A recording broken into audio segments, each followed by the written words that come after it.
నమస్కారం. తెలుగు నవలా శ్రోతలకు లక్ష్మి కథల ప్రపంచానికి స్వాగతం. అరికెపూడి కోడూరి కౌసల్యాదేవి గారు రచించిన పసుపుతాడు అనే నవలను వింటున్నాం కదండి. ఈరోజు ఈ వీడియోలో మనం పార్ట్ 7 వినేద్దామండి.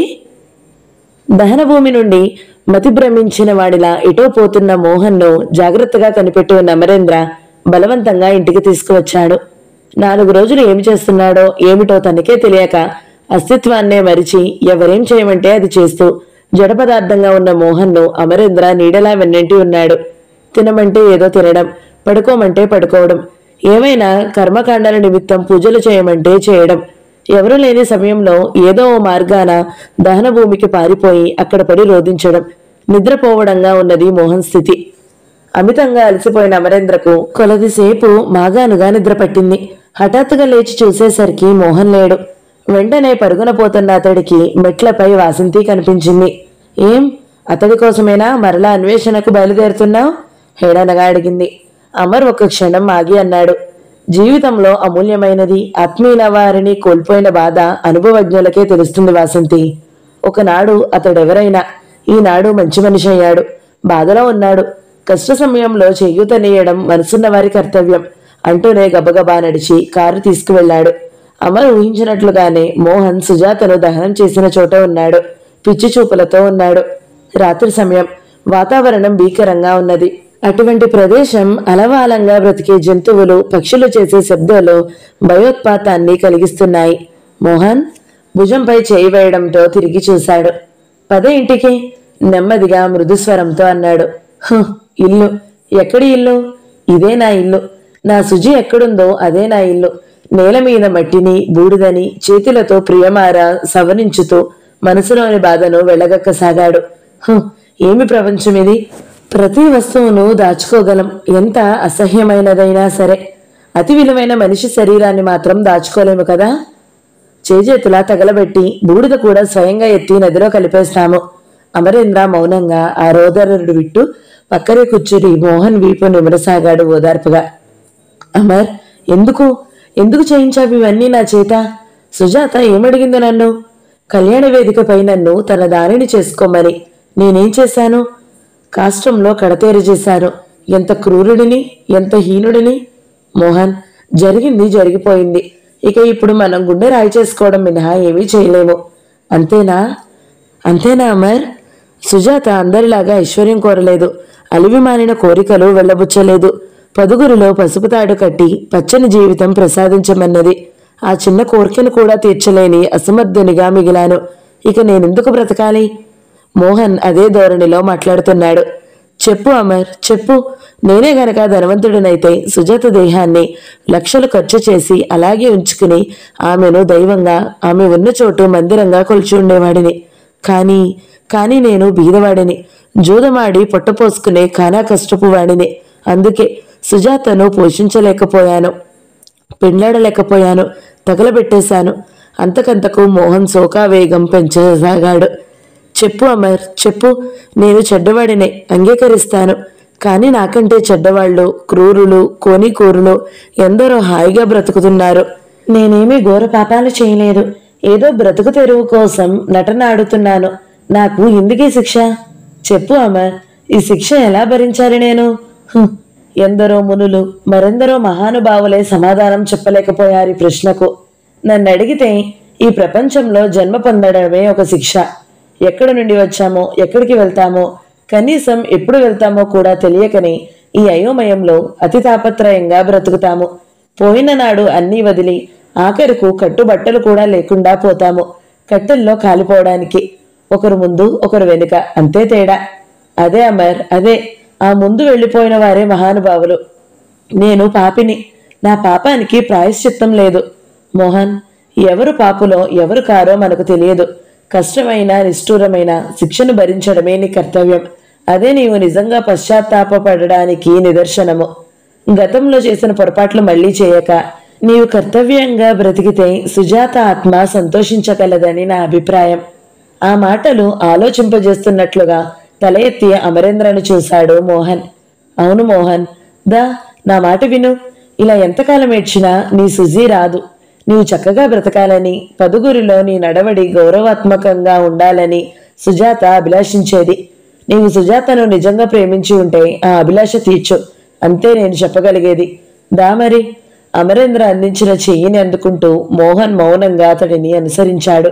ఇల్లు చేరి పడుకున్న అతడు కన్ను మాత్రం మూయలేకపోయాడు. గమనించిన అమరేంద్ర ఎక్కడికో వెళ్లి 15 గంటలో తిరిగి వచ్చాడు. ఏమిటది అన్నాడు అమరేంద్ర అందించుతున్న గ్లాసును చూస్తూ. నీకు రోజూ అలవాటైనదే నవ్వుతూ చెప్పాడు అమర్. వద్దు. కానీ ఆశ్చర్యం కదలాడింది మోహన్ కన్నులలో. పర్వాలేదు, ఈ ఒక్కరోజుకు సుజీ క్షమిస్తుంది. ఎందుకనంటే నీకు ఈ రోజైనా నిద్ర రావడానికి ఇది నేను ఇస్తున్నాను. 2 క్షణాలు ఆలోచనగా చూశాడు మోహన్. సరే, ఈ నిద్ర వస్తే కనీసం కలవస్తుంది. కలలోనైనా సుజీని కలుస్తాను, మాట్లాడతాను. మోహన్ పూర్తిగా నిద్రపోయిన తర్వాత బయటికి వస్తున్న అమరేంద్ర చకితుడై చూశాడు. అతడి కొరకు ఎదురు చూస్తున్నట్టు వరండాలో వేచి ఉన్న వాసంతిని. కంటికి రెప్ప కూడా ఇంత జాగ్రత్తగా కాపాడుకోలేదనుకుంటాను. మోహన్కు ఈ కొద్ది రోజుల్లోనే చాలా ఆత్మీయుడయ్యావు. కారణం ఏమిటో? నిజానికి అనేక విధాలుగా చాలా అలసి ఉన్నాడు అమరేంద్ర. అయినా లేని ఓపిక తెచ్చుకుని శాంతంగా చెప్పాడు. మానవత్వం వాసంతి, మానవత్వం. నేను అతడికి సేవ చేసినా, అది చూస్తే నీవు భరించినా ఆ వెనుక గల కారణం ఒకటే. ఆర్ద్రత గల గుండె, మంచితనం గల మనసు, అంతే. ఆఖరి మాటలు అతి మృదువుగా మంద్రస్వరంతో అనిన అతని తీరు వాసంతిని వాగ్బంధనం చేసింది. ఇద్దరూ నడిచి నడిచి డాబా చివరన కూర్చున్నారు. వాసంతి, మనిషి బాధలో ఉన్నప్పుడు చెయ్యూత అవసరం, అవునా కాదా? ఆ బాధ నిజమైతే కరుకుగా అన్నది. మీమాంస మనకెందుకు? మరి ఇదేమైనా ధర్మసత్రం కానీ కాదు కదా. ఓ, నీవు అలా అనుకున్నట్లయితే మోహన్ను తీసుకువెళ్ళి మరెక్కడైనా ఉంచుతాను. కానీ నేను మాత్రం అతడికి చేయూత ఇచ్చి తీరుతాను. కారణం ఏమిటి? సంబంధం నిర్వచించలేని అనుబంధం. అంతకంటే ఏం చెప్పను? ఆ అనుబంధం నాకంటే నీకు ఎక్కువ ఉన్నదనుకోను అతడితో. చూసావా, నీ అంతట నీవే ఒప్పుకున్నావు నీకు మోహన్కు అనుబంధం ఉన్నదని. వాసంతి సమాధానమియ్యలేదు. వాసంతి, చనువుతో ఒక మాట చెప్పితే కోపం తెచ్చుకోవని అనుకుంటున్నాను. ఇప్పుడు మాట్లాడలేదు వాసంతి. చెప్పు వాసంతి. పని విషయాలు తప్ప ఇంటి విషయాలు మాట్లాడే అర్హత ఈ నౌకరుకు లేదంటే నేను ఇక చెప్పేదేమీ లేదు. అమర్, ఎందుకంత బాధాకరంగా మాట్లాడతావు? ఇటువంటి క్లిష్ట సమయంలో నిజానికి నీవు లేకుంటే ఏమైపోయేవాళ్ళం? కర్తవ్యం తెలియక కొట్టుమిట్లాడుతుంటే అన్నీ నీ భుజాలకెత్తుకుని ఇంట్లో వ్యక్తిలా చేశావన్నీ. థ్యాంక్స్. ఆ విషయం గుర్తించావు కదా. ఎవరు మాత్రం గుర్తింపరు? గుడ్డిదాననా? నీవెంతో పెద్దరికంతో సుజాత వివాహం ఇక్కడ జరపాలని కిషోర్ను కార్ను పంపడం వలనే అక్కడ అల్లరి లేకుండా కనీసం సుజాత అంత్యక్రియలైనా జరపగలిగాము. అవుననుకో. అదే పెద్దరికంతో ఇప్పుడు కూడా ప్రవర్తించు వాసంతి. ఆ కోపం కొంచెం తగ్గించుకుంటే సరిగా కర్తవ్య నిర్ణయం చేసుకోగలవు. నా బాధను సాటి స్త్రీ అయినా సరిగా అర్థం చేసుకోగలదని అనుకోను. నీవు పురుషుడవు, అంతేనా? నేను నీకంతా పరాయివాడినా వాసంతి? వాసంతి బదులు చెప్పలేదు. నీ బాధ నీకంటే బాగా అర్థం చేసుకోగలవాడను. నీ శ్రేయస్సును ఈ ప్రపంచంలో అందరికంటే మిన్నగా కాంక్షించేవాడును గనుకనే నిన్ను మొదట్లో హెచ్చరించి నీ ఆగ్రహాన్ని రుచి చూశాను. మోహన్ పెళ్లాడునన్నది సుజాతనే అనే విషయం తెలిస్తే నీవు తట్టుకోలేవని ఊహించి ఆ వివాహం అక్కడే జరిపించాలని ఏకాఏకీనపోయాను. నిన్ను కలిసి వెళ్లే సాహసం కూడా లేకపోయింది. ఆ తరువాత నీవు ఆనందయ్య గారు నాకు ఉద్యోగోద్వాసన చెప్తారని అనుకున్నాను. అందుకు తయారయ్యే వెళ్ళాను. కానీ సుజాత మరణం ఈ అనుకోని మలుపును సృష్టించింది. అమర్, పోగాలము దాపురించిన వారు అన్నట్లు ప్రవర్తించాను నేను. ఆరంభం నుండి కూడా అన్ని ఇప్పుడిప్పుడు అనుకుంటున్నాను. లోకజ్ఞానం గల నీ ప్రవర్తనను నా అజ్ఞాన అహంకారాలతో చిన్నబుచ్చాను. ఆ కృతజ్ఞతలు పశ్చాత్తాపాలు వద్దు వాసంతి. నా ఒక్క అభ్యర్థనను మన్నించితే చాలు. ఏమిటి? ఆతృతగా అడిగింది. నాకన్నా నా సేవల కన్నా మోహన్కు నీ సేవలు, నీ చల్లని మాటలు ఎక్కువ సేద తెచ్చి తేరుకునేట్లు చేస్తాయి. అమర్, దెబ్బ తగిలినట్టే లేచి నిలబడింది చర్రున. వాసంతి, కోపం వద్దని ముందే అడిగాను. అమర్, నువ్విలా మాట్లాడతావని కలలో కూడా అనుకోలేదు నేను మాటలు పూరింపలేక బోరుని ఏడవసాగింది. నివ్వెరపోయాడు అమరేంద్ర. నా మాటలలో తప్పేమున్నది వాసంతి? నిదానంగా ఆలోచించు. ఇష్టమైతేనే ఆచరించు. ఎందుకంత కష్టపెట్టుకుంటావు? అమర్, నేను బొత్తుగా మరమనిషిని, మనసు లేని రాయి అని అంచనా వేసుకున్నావు. నువ్వు నన్ను అర్థం చేసుకోలేదు. అతడి సమక్షం నుండి పరిగెత్తి పారిపోయింది. నిర్ఘాంతపోయి చూడడం మినహా అమరేంద్రకు ఏమీ అర్థం కాలేదు. ఎటూ పాలుపోలేదు. రాత్రంతా అతడికి జాగారమే, ఆమెకు జాగారమే.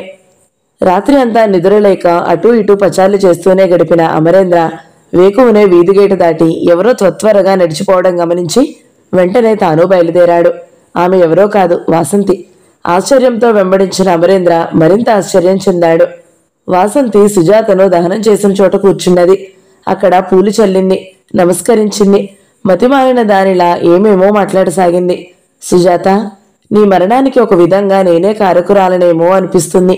రాత్రింబవుళ్ళు నన్ను నేను క్షమించుకోలేక కుమిలిపోతున్నాను. నేను చండశాసనురాలిని కావడంతో నీ మనసు విప్పి చెప్పుకునే అవకాశం లేక ఆనాడు ఇంటి నుండి పారిపోయావు. ఇప్పుడు మోహన్ నా గుప్పిట్లో ఇరుక్కుని ఉండడంతో నీవు ఈ ప్రపంచాన్నే వదిలిపోయావు. ఈ పాపం నాది, ఆ ఘాతుకం నాది. మోకాలిపై తల అంచుకుని కుమిలి కుమిలి ఏడవసాగింది. ఈ సమయంలో అమరేంద్ర చెట్టుచాటు నుండి ఈవలికి వచ్చి ఎదుట నిల్చున్నాడు. వాసంతి అతడిని గమనించలేదు.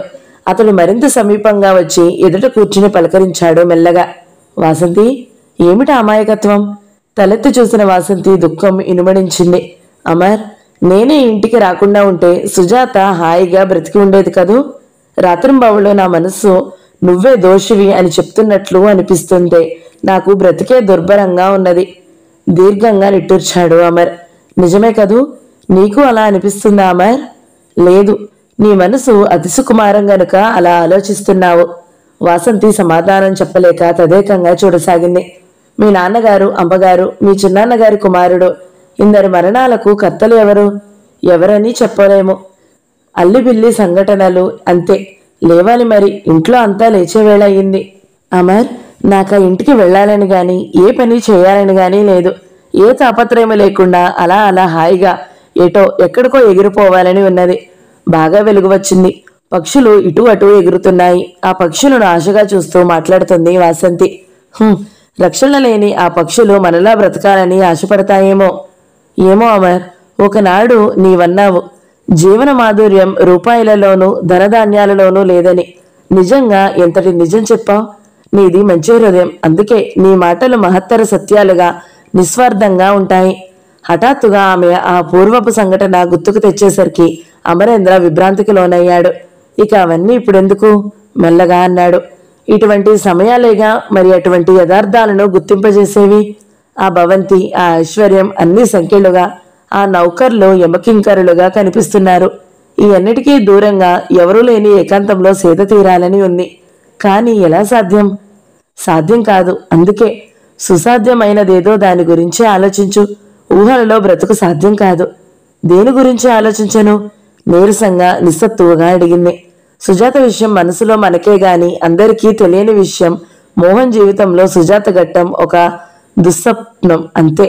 అయితే అందు గురించి నేనేం ఆలోచించేది? మోహన్ నీ కాబోయే భర్త అని మాత్రమే చాలా మంది లోకులకు ఎరుగుదురు. లోకం సంగతి వదిలే.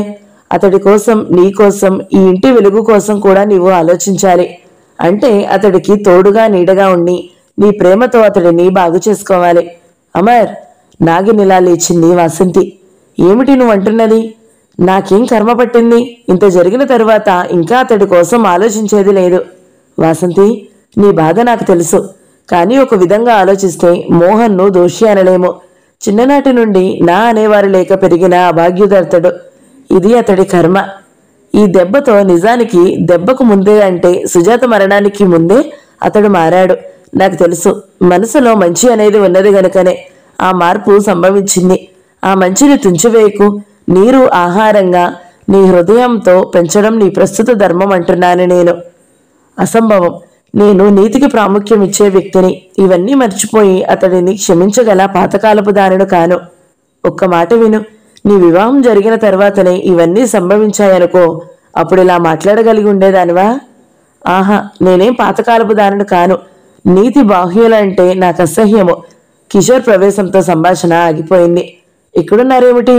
వాసంతి కోసం అంతా కంగారు పడుతున్నారు. ఏ పని చెయ్యాలో ఏమో చెప్పే నాదుడే లేక అన్ని పనులు ఆగిపోయాయి. ఇంట నౌకర్లంతా అమరబాబు ఆజ్ఞల కోసం ఎదురు చూస్తున్నారు. కిషోర్ మాటలలో కాస్త హేళన ధ్వనించినట్లే తేరిపారు చూశాడు అమర్. ఆవేశంలో ఉన్న వాసంతి గమనించలేదు ఏమి. నేను తర్వాత వస్తాను అమర్, మీరు వెళ్ళండి అన్నది వాసంతి నేలపై మట్టి గుప్పెళ్లతో తీస్తూ. అమర్ కదలలేదు. ఒక్కతనే వదలడానికే వచ్చానా వెతుక్కుంటూ? పద, ఇలా ఎంత ఏడిస్తే మాత్రం సుజాత వస్తుందా? అబ్బా, నన్ను వదిలిపెట్టు అమర్, తీసుకెళ్ళు కిషోర్ ఇతడిని. ఒంటరిగా ఉంటే అసలే మనసు పాడవుతుంది. నాపై గౌరవం ఉంటే దయవుంచి లేచిరా. చిన్నాన్న గారిని కూడా ఇక్కడికి రప్పించుకుంటావా బ్రతిమలాడడానికి? ఆ మాటలు విన్న వెంటనే లేచి వచ్చి కారు వైపు నడిచింది వాసంతి. సుజాతపై అభిమానాన్ని, అనురాగాన్ని మోహన్పై చూపించు వాసంతి. నీ ఆదరణ లేని నాడు అతడి ఇంట్లో ఉండలేడు, మనిషిగా కోలుకోలేడు ఈ దెబ్బ నుండి. కారు దిగే ముందు హెచ్చరించాడు అమర్. వాసంతి సమాధానం ఇయ్యకనే లోనికి వెళ్ళిపోయింది. అంతవరకు మౌనంగా ఉన్న కిషోర్ అమర్తో అన్నాడు, చూస్తుండు, మోహన్ను ఈ జన్మలో ఇక లెక్క చేయదు కదా, ఇవాళ రేపో ఇంటి నుండి నెట్టేస్తుంది కూడా. పొగర్లు బాగానే అణిగాయి. నేను సరిగానే విన్నానా?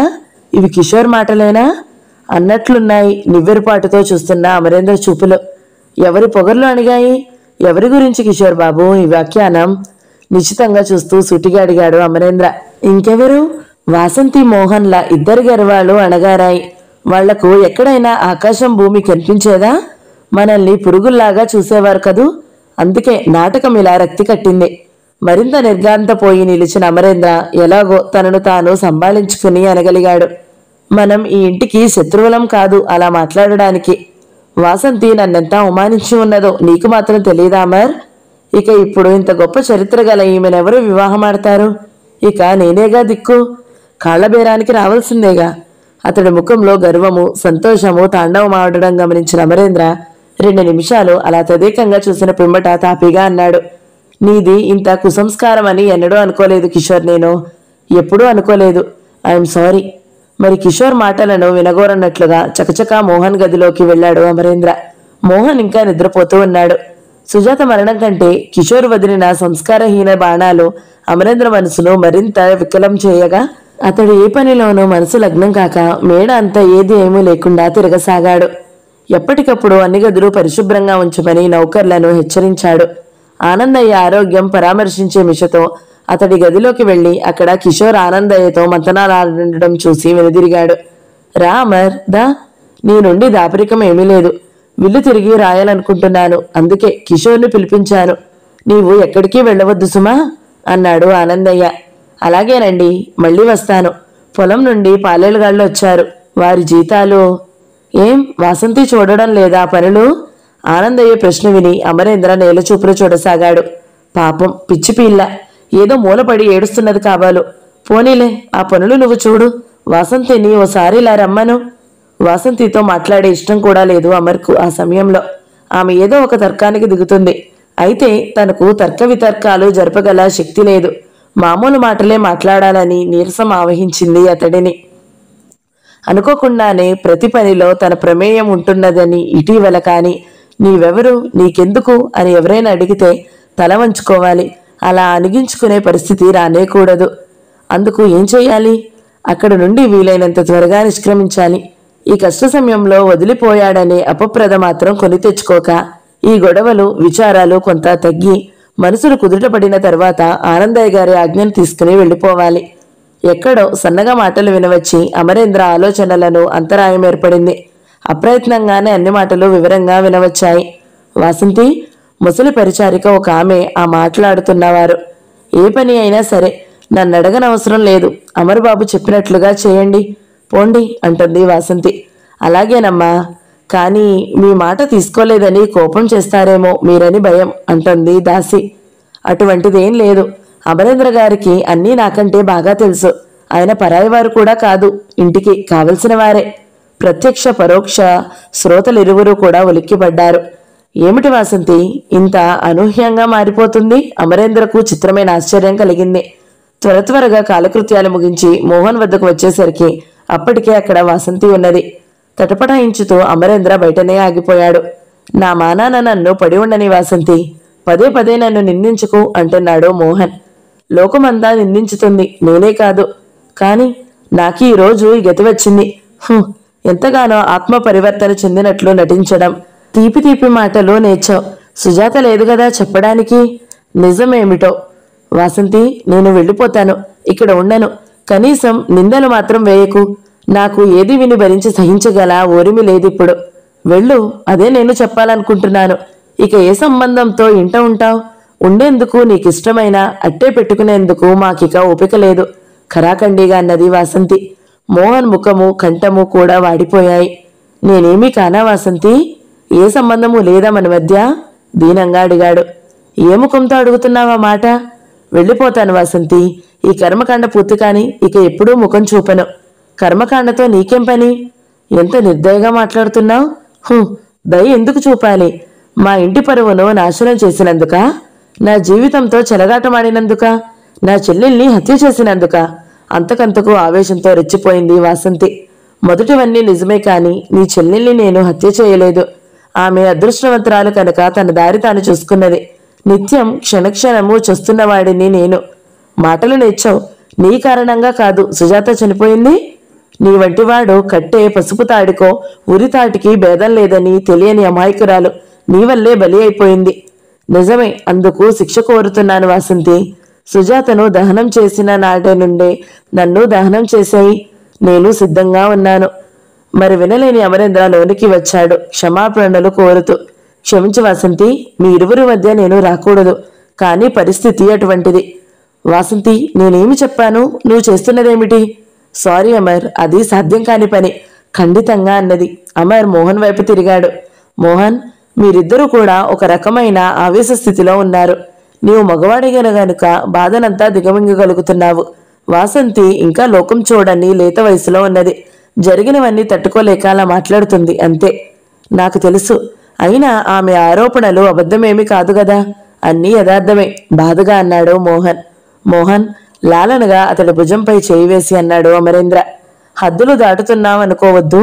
నేను మీ ఇరువురి శ్రేయాభిలాషిని. మీ ఇరువురు గతం మరిచి ఒక్కటవ్వాలని నా కోరిక. అందుకు కొంత వ్యవధి అవసరం, నాకు తెలుసు.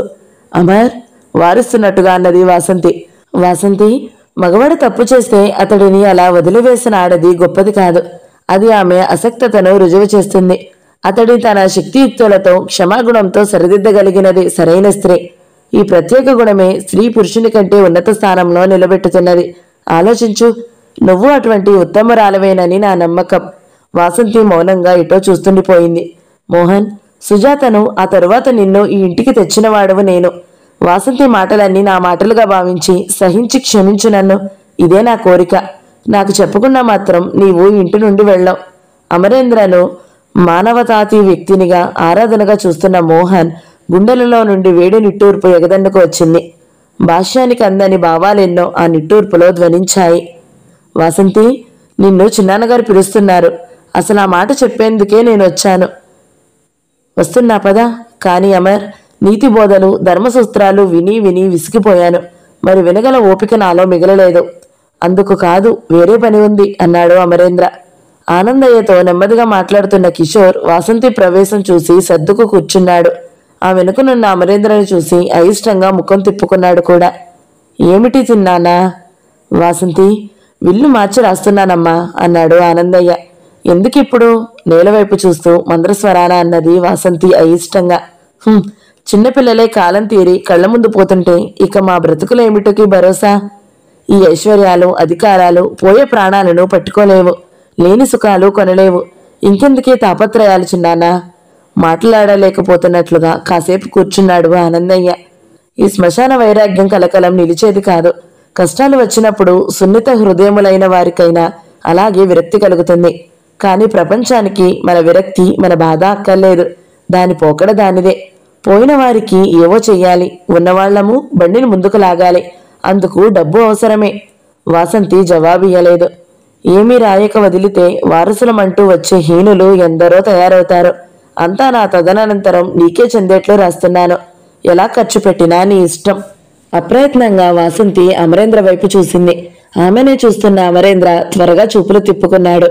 ఆనందయ్య అభిలాష పట్ల పూర్తి అయిష్టత ద్యోకమవుతున్నది వాసంతి ముఖంలో. చిన్నాన్న, నేనొక మాట చెప్పవచ్చా? చెప్పమ్మా. ఇంకెవరున్నారు నాకేం చెప్పేందుకైనా? నీ ఇష్ట ప్రకారమే కానియండి.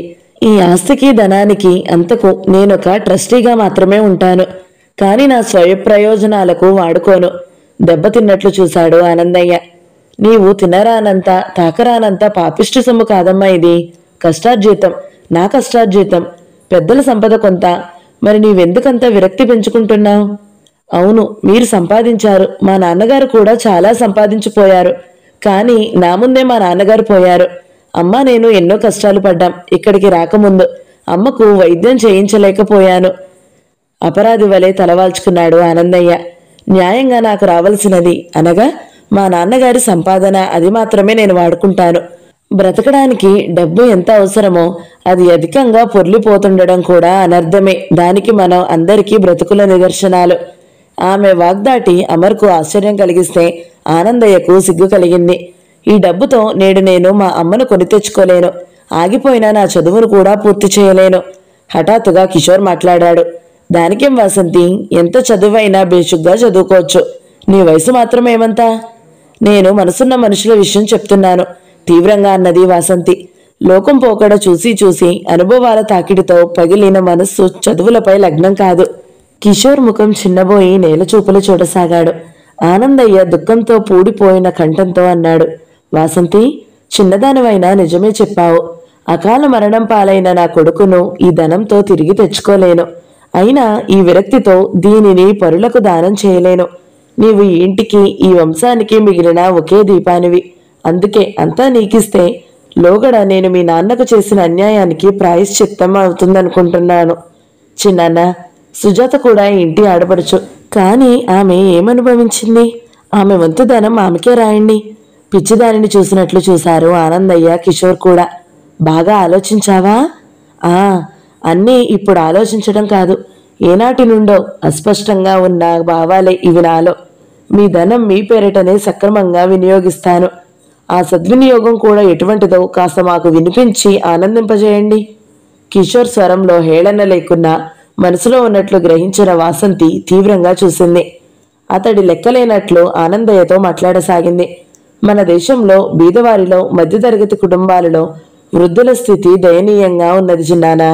ఎంత సంపాదించినా, ఎందరిని కనిపించినా, ఎందరికి ఎంత దారిపోసినా వృద్ధాప్యంలో మాత్రం ఇతరుల దయాధర్మాల మీద ఆధారపడాల్సిన వాళ్ళు. ఆలనాపాలనలను చూసేవారు లేక అల్లాడే అనేక మంది వృద్ధులను చూస్తున్నాము. చెప్పుతున్నానని అనుకోకపోతే మీకు తెలుసు, ఈ స్థితిలో మీకు మనిషి తోడు ఎంత అవసరమో. నిజం, అంగీకారంగా ఆలోచనాపూర్వకంగా తలపంకించాడు ఆనందయ్య. అటువంటి వారికి కొందరికైనా ఉపయోగకరంగా ఆ ధనాన్ని వెచ్చించుతాను. మీ పేరున తలుచుకుంటూ ఆ ఆశ్రితులు ఆనందంగా బ్రతికేట్లు ఈ భవంతినే ఆనందాశ్రమంగా మార్చుతాను. మన ఇంట ప్రస్తుతం అనేక మంది నౌకర్లున్నారు. వాళ్లకు నిత్యం ఎన్నో అవసరాలు, వార్ధక్యంలో అనేక బాధలు ఉండవచ్చు. విశ్వాసపాత్రులైన వాళ్ళు జీవితాలు ఆఖరి వరకు సుఖంగా, భుక్తికి వైద్యానికి లోపం లేకుండా జరిగిపోయేట్లు చూద్దాం. ఆనందయ్య ఆలోచిస్తున్నాడు. అతడి తరపున తానే స్వతంత్రించి మాట్లాడాడు కిషోర్. ఆనందయ్య గారు, ఎవరిని సలహా అడగకుండా మీ ఆస్తిని మీ ఇష్ట ప్రకారం పూర్తిగా వాసంతికే రాయసేయడం తెలివైన పని. ఆవిడ ప్రస్తుతం ఒక వివసతలోనూ విరక్తిలోనూ పడి వివేకంగా మాట్లాడడం లేదు. చివాళ్ళ లేచి నిరసనగా అన్నది వాసంతి. కిషోర్, నువ్వు కేవలం లాయర్వి మాత్రమే. చిన్నాన్నగారు చెప్పిన పని చేయడమే నీ వంతు.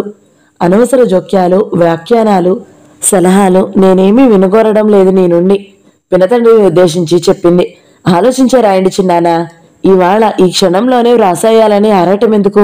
రేపు రాయండి. ధన ప్రలోభం చాలా చెడ్డది. ముందు ముందు నాలో ఈ మంచి భావాలు మారిపోయి స్వార్థం ఏర్పడవచ్చు. లేదా నా చుట్టూ ఇంత ధనాన్ని చూసి స్వార్థపరులెవరైనా మోసాలలో దింపవచ్చు. అందువల్ల ఇప్పుడే అన్నీ విడివిగా పగడ్బందీగా వ్రాయమని నా కోరిక. గబగబా వెళ్ళిపోతున్న వాసంతిని, ఆగు వాసంతి, ఒక్క మాట అన్నాడు ఆనందయ్య. చెప్పండి చిన్నానా. ఇవాళ్ల ఒక్కతవు, రేపు వివాహం అవుతుంది, పిల్ల పాప కలుగుతారు. మోహన్ ఆదాయం అంటూ ఏమీ ఉన్నట్టు కనిపించదు. మరి మొత్తమంతా ఇలా దాన ధర్మాలు చేస్తే నీవు అతి సాధారణంగా బతకాలి. నీవు బ్రతికిన మోహన్కు అలాంటి జీవితం ఇష్టం లేదు కదా. అతడికి ఆడంబరాలు, దర్జాలు కావాలి. అతడెవరు? అతడి జీవితం గురించిన చింత మనకెందుకు? అదేమిటి? మోహన్తో నీ వివాహమైన తదుపరి విషయం నేను మాట్లాడేది. అసంభవం. ముఖం అరుణబింబమే కాగా ఆమె మాటలకు గది దద్దరిల్లింది. మోహన్ నాకేమీ కాబోడు. కేవలం మీ మంచితనం వల్ల సుజాత ఆత్మశాంతి కొరకు మాత్రమే అతడు ఇక్కడ ఉన్నాడు ప్రస్తుతం. కొన్ని రోజుల్లో అతడు దారి అతడిది. ఆ అంతేనా? నిజంగా నువ్వు తొందరపడుతున్నావు వాసంతి. మోహన్ మోహన్ ఏదో చెప్పాలనుకున్నా చెప్పలేక ఆయాసపడి పోసాగాడు ఆనందయ్య. అంతవరకు తటస్థంగా కూర్చున్న అమర్ లేచి పరుగున ఆనందయ్యను పట్టుకున్నాడు. వాసంతి ఫోన్ దగ్గరికి పరిగెత్తింది. తర్కం తాత్కాలికంగా వాయిదా పడింది. డాక్టర్ వచ్చి వైద్యం చేశాక ఆనందయ్యను విశ్రాంతిగా వదిలి అందరూ తమ తమ పనులపై నిష్క్రమించారు. ఆనందయ్య మినహా భోజనాల బల వద్ద అందరూ ఉన్నారు. అమరేంద్ర మోహన్ను బలవంతంగా తీసుకురావడంతో అతడు ఉన్నాడు. మోహన్ ఈ మధ్య తనంత తానే మాట్లాడడం లేదు. వాసంతి ఎటూ చూడక ముక్తసరిగా భోజనానికి ఉపక్రమించింది. ఎవరికేం కావాలో అమరేంద్ర తానే పర్యవేక్షించుతూ వంట మనిషికి చెప్తున్నాడు. వాతావరణం గంభీరంగా ఉన్నది. అటువంటి తరుణంలో కిషోర్ అమరేంద్రను అడిగాడు, ఈ మధ్య పొలాల పనులేవి మానేసావా అమర్? ఎప్పుడు చూసినా ఇంట్లోనే ఉంటున్నావు? అనుకోని ఆ ప్రశ్న అమర్ను చకితుణ్ణి చేసింది. అతడు ఎంతో సిగ్గుపడ్డాడు.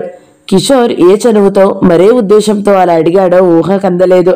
సమాధానం రాక కిషోర్ మరలా అన్నాడు, మనిషి పోతే 10 రోజుల విచారం కొత్తేమీ కాదు. అది ఇంట్లో వాళ్ళకి తప్పనిసరి. మనం కూడా మడిగట్టు కూర్చోవడానికి ఇంట్లో వాళ్ళమేమీ కాదుగా. ఎవరి పనులు వారు చూడకపోతే ఎవరెంత దోచుకుపోతున్నారో ఎలా తెలుస్తుంది? ఈ అతి ధోరణి అందరినీ విస్మయమూర్తులను గావించింది. అందరూ కిషోర్ని చూస్తుండిపోయారు కొన్ని క్షణాలు. పోయేవాళ్లతో పోలేము గనక ఇకనైనా ఎవరి పనులు వారు చూసుకోవడం అవసరం. కిషోర్ మరలా అన్నాడు. ఒక్కసారి అందరి ముఖాలు కలియజూసి అమరేంద్ర భోజనం వదిలి చేయి కడిగి మెల్లగా అడుగులు వేసుకుంటూ వెళ్ళిపోయాడు. వాసంతి అమరేంద్ర నొచ్చుకున్నట్లు చూసింది. అంతలో కిషోర్ వైపు శివింగిలా తిరిగింది. నువ్వు కోర్టుకెందుకు పోవడం లేదు కిషోర్? ఎవరి కోసం పనులు మానుకుని నీవిక్కడ రోజు హాజరు వేయించుకుంటున్నావు? వాసంతి సూటిగా అడిగిన ఈ ప్రశ్నకు తడబడినట్లు చూశాడు కిషోర్. అదే ఆనందయ్య గారు విల్లు అంటూ నెసిగాడు. కఠినంగా చూసిన వాసంతి, ఆ విషయం వాయిదా పడింది కనుక తిరిగి మేము పిలిచినప్పుడు నువ్వు రావచ్చు. కిషోర్, నీ పనులు త్యాగం చేసుకుని ఇక్కడ రాత్రింబవళ్లు పడి ఉండడానికి గాని, ఇక్కడ పనులను ఉద్యోగులను అజమాయిషీ చేయడానికి గాని నీవేమీ ఈ కుటుంబ సభ్యుడవు కాదు. ఈ ఇంటికి సంబంధికుడవు కాదు అన్నది. భోజనం పళ్ళెం విసురుగా తోసేసి లేచి వెళ్ళిపోతూ ఒక క్షణం ఆగి అన్నాడు, ఎవరినైనా సరే వారి హద్దుల్లో నిలబడినంత వరకే గౌరవాలు నిలుస్తాయని చెప్పడానికి విచారంగా ఉన్నది. ఆ వెనువెంటనే మోహన్ కూడా భోజనం అసంపూర్తిగా వదిలి తన గదిలోకి వెళ్ళిపోయాడు. తనను కిషోర్ క్రూరంగా చూడడం మోహన్ గమనించలేదు. వంట మనుషులు హేళనగా చూస్తుండడం కూడా సరుకు చేయని కిషోర్ తన భోజనం పూర్తిగా సుష్టుగా అరిగించి మరీ లేచాడు. ఆలోచిస్తూ తన గదిలో పడుకుని ఉన్న అమరేంద్ర వాసంతి ప్రవేశంతో లేచి కూర్చున్నాడు. చేతిలోని పాల గ్లాసు అతడికి ఇస్తూ కుర్చీలో కూర్చున్నది వాసంతి. అమరేంద్ర నేలచూపులు చూడసాగాడు. ఆ మూర్ఖుడి గురించి నీవు భోజనం వదలడం దేనికి అమర్? ఈ పాలు తాగు. ఒకనాడు మోహన్ అవమానించితే తాను భోజనం వదిలి వెళ్ళిపోయాడు. ఆ రోజు వాసంతికి ఏ బాధ లేకపోగా మోహన్నే సమర్థించింది. ఈనాడు ఈ మార్పు ఏమిటి? అమరేంద్ర మనసు ఆనంద తరంగితమైంది. కాని అంతలోనే అతడు సంభాళించుకున్నాడు. నీవు మోహన్ కూడా భోజనం చేసినట్లు లేరు? నేను తీసుకున్నాను. మోహన్కు పంపించాను, వచ్చాను. గౌరవం ముట్టిపడింది అమర్ చూపులలో. మోహన్పై వాసంతి శ్రద్ధ చూపుతున్నందుకు. వాసంతి, ఇన్నాళ్ళు నిన్ను నేను లోకం తెలియని బాధ్యత తెలియని ఆడపిల్లగానే జమకట్టాను. కానీ ఈరోజు నీ తెలివిని నీ విశాల హృదయాన్ని చూసి నేను నిశ్చేష్టునవుతున్నాను. నీకు ధనమే లోకం అనుకున్నాను, కానీ ఆ ధనాన్ని సద్వినియోగం చేసే హృదయ వైశాల్యం నేడే గుర్తించాను. వాసంతి చేతిగోళ్లను చూసుకుంటూ కూర్చున్నది. అదే తెలివితో నీ జీవితాన్ని కూడా నిర్ణయించుకో వాసంతి. ఇంతటి ఐశ్వర్యం నడుమ ఒంటరిగా బతకలేవు. వాసంతి మాట్లాడలేదు. నేను హద్దులు దాటి మాట్లాడానా? మేలుకోరి ఇచ్చిన సలహా గురించి నేను అపార్థం చేసుకోను. కానీ కిషోర్ అనవసరం జోక్యాలు ఏమిటా అని ఆలోచిస్తున్నాను. అతడి ప్రవర్తన నీకేమైనా అర్థమైందా అమర్? లేదన్నట్టు తలతిప్పాడు అమరేంద్ర. ఉదయం చిన్నాన ఎదుట కూడా అట్లాగే ప్రవర్తించాడు. ఏమిటి అతడి ధైర్యం? సరైన దక్షత అంటూ లేని చోట అందరూ అలాగే పెత్తందారులే ప్రవర్తిస్తారు. స్వలాభాపేక్షతో ఆలోచిస్తారు. అందుకే నేను నిన్ను హెచ్చరిస్తున్నాను వాసంతి. వాసంతి చాలాసేపు మౌనంగా ఉండి హఠాత్తుగా తలెత్తి అన్నది, నీ అభిప్రాయం ఏమిటి? చెప్పాను కదా, మోహన్తో జీవితం పంచుకోమని. బాణపు దెబ్బతిన్న పక్షిలా గిలగిలలాడుతూ చూసిన వాసంతి చూపు సూటిగా అమర్ గుండెను తాకింది. దానికి ఎటువంటి భాష్యం అన్వయించుకోవాలో అతడికి అనూహ్యమైంది. తాను చెప్పిన విషయం ఆమెకు సమ్మతం కాలేదన్నట్లు ఊహించి తన మాటలు సమర్థించుకుంటూ మాట్లాడాడు. లోగడ కిషోర్ విద్యావంతుడని నీకు తగిన వ్యక్తి అనుకున్నాను. కానీ రాను రాను అతడి బుద్ధిలో నాకు మార్పు కనిపిస్తున్నది. ఎదుటివారి బాధతో నిమిత్తం లేకుండా ఉంటున్నాడని అతని మాటలు. వాసంతి అవునని కాని కాదని కాని అనలేదు. అమరేంద్ర కన్నులలోకి సూటిగా చూసి మౌనంగా నిష్క్రమించింది. ఆ చూపు అమరేంద్ర జన్మలో మరువలేనిది. గోధూళి వేళ నిర్మలమైన ప్రకృతిని చూస్తూ డాబా మీద కూర్చున్న ఆనందయ్య మోహన్ కొరకు కబురంపాడు. సుజాత మరణానంతరం ఆ ఇరువురు ముఖాముఖి కలుసుకోలేదు. ఆనందయ్యకు కనిపించకుండా ఒక మూల డాబా గోడను ఆనుకుని నిలబడ్డాడు మోహన్. మోహన్పై అతడికి కోపమేమీ లేదు. మాసిన గడ్డం, చిక్కిన రూపం, లోతుకుపోయి శూన్యంలోకి చూస్తున్న నేత్రాలు, దువ్వని జుట్టు, నలిగిన దుస్తులు. ఎటువంటి మోహన్ ఎలా మారిపోయాడు? ఆనందయ్య హృదయం సానుభూతితో ఆర్ద్రమైంది. నిత్యం ఖరీదైన దుస్తులతో, చెదరని ముస్తాబుతో, సవిశాలంగా, దర్పంగా, విచారమే ఎరుగినట్లుండే విశాల పురుషుడు ఈనాడు ప్రియమైన వ్యక్తి వియోగంతో ఎలా మారిపోయాడు? విధి విలాసాలు ఒక్కొక్కప్పుడు ఎంత వికృతంగా ఉంటాయి అనుకున్నాడు ఆనందయ్య. కూర్చో మోహన్. మౌనంగా కూర్చున్నాడు కానీ అతడు ముఖమెత్తి చూడడం లేదు. మోహన్, ఎన్నాళ్ళిలా కుళ్ళిపోతావు అలా గదిలో పడి? కొంచెం ఇలా బయటకు వచ్చి తిరుగుతుండు. మాట్లాడకపోగా మోహన్ ముఖం మరింత భూమిలోకి కృంగిపోయింది. చాలాసేపు మౌనం రాజ్యం చేసింది. మోహన్, పండితులు చెప్పిన ప్రకారం కర్మకాండ మనం చేయడమే కాని ఎవ్వరినీ పిలవద్దనుకుంటున్నాను. పరులు వచ్చి రకరకాల ప్రశ్నలు వేయడం మనకు అనవసరమైన బాధ. మోహన్ వంచిన తల ఎత్తలేదు. నీ అభిప్రాయం చెప్పు మోహన్. ఇప్పటికీ నేల నుండి మరలలేదు మోహన్ చూపులు. నా అభిప్రాయాలు చెప్పే అర్హతను కోల్పోయానండి నేను. మోహన్, నేను నిన్నేమీ నిందించలేదే. అవును, ఆ మంచితనమే భరించలేకుండా ఉన్నాను. కొద్ది రోజుల్లో వెళ్ళిపోతాను. కొన్నాళ్ళు మాత్రం ఇక్కడ ఉండడానికి అనుమతించమండి. ఈ మాట నేనే మిమ్మల్ని అడగడానికి చూస్తున్నాను. నిర్గంతపోయి చూశాడు ఆనందయ్య. నువ్వు వాసంతి బాగా పోట్లాడుకున్నారనుకుంటాను అన్నాడు ఆనందయ్య అతిమెల్లగా. లేదండి, ఎవరో అనడం ఎందుకు? నా నేరం స్పష్టంగా కనిపిస్తుండగా. కారణం ఎవరూ కాదు, కర్మలు అంతే మోహన్. మర్చిపోమని అనలేను. అగ్నిగుండం మారకపోయినా చల్లబరిచేందుకు ప్రయత్నించుదాం. ముందు కర్తవ్యమేమిటో నిర్ణయించుదాం. మోహన్ సమాధానమేమీ చెప్పక మౌనంగా ఉండిపోయాడు. మాట్లాడు మోహన్. తెగిన గాలపటానికి కర్తవ్యం ఏముంటుందండి? అలా నిన్ను నీవే కించపరుచుకోవద్దు. వాసంతి, నీవు రాజీ పడడానికి ప్రయత్నించండి. ఒక పొరపాటు జరిగిపోయింది, మరొక పొరపాటు మాత్రం జరగనీయకుండా చూడు. మీ ఇరువురిది లోగడనే నిశ్చయమైన వివాహం. నువ్వు ఎక్కడికి పోవద్దు, ఇక్కడే ఉండమని నా కోరిక. మనసులు అవే సర్దుకుంటాయి, పట్టుదలలు వీగిపోతాయి అనునయంగా అన్నాడు ఆనందయ్య. పసుపు తాడు 7వ భాగం సమాప్తం. ఈ వీడియో మీకు నచ్చినట్లయితే లైక్ చేయండి, షేర్ చేయండి, మంచి కమెంట్ పెట్టండి. ఇలాంటి మరిన్ని వీడియోల కోసం మన ఛానల్ని సబ్స్క్రైబ్ చేసుకోండి. Thank you so much for watching. నమస్తే.